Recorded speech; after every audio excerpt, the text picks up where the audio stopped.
called Of Wishes and Discovery. And it rather speaks for itself, so I'll just begin. Of wishes and discovery. I wish I could remember that song I thought of for her in that dream I had 2 years ago now when we were still so new to one another. And though I say that, we are still new to one another in many ways to this day.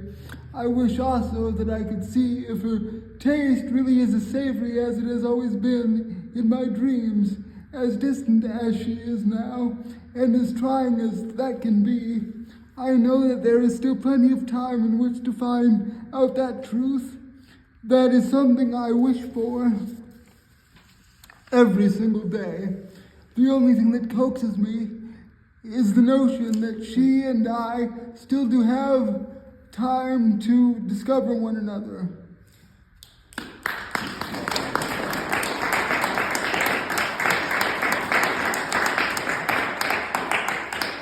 Thank you. The second one, just so you know, is called Of the Leech-Like. Of the Leech-Like, and here it goes.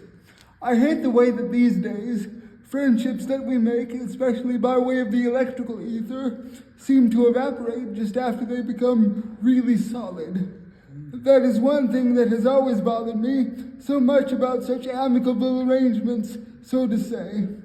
It can seem often as well that when such alignments do take shape, the bonds that they will initiate will tend to evaporate once the party that started the amity gets whatever they really wanted and then proceeds to leave the secondary share in that bond in the lurch, as it were. It is quite as though the way in which many of us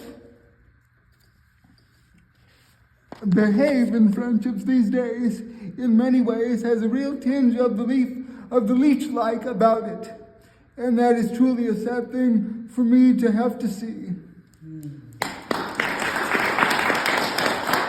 Thank you.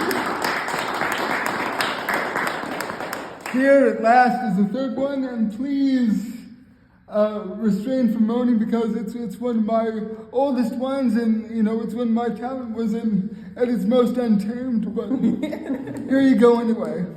This is called, and this is about kind of a fan worship kind of poem. It's called Impressions of Rosario Dawson. Her hair moving, excuse me, I need to take a few seconds. Her hair, okay, Impressions of Rosario Dawson, sorry about that. Her hair moving gently on the breeze, like chimes swaying in the wind. Her eyes backlit with spirit, adjust their apertures in perfect time with the motions of her mind. Her breath sampling high, tremor and eve, with each deep breathe of her lungs, with every beat of her full heart. It seems that everything she does, from the slightest motions of her body to the movements of her soul, is flecked with liveliness and gratitude to all things and for all things. Yeah.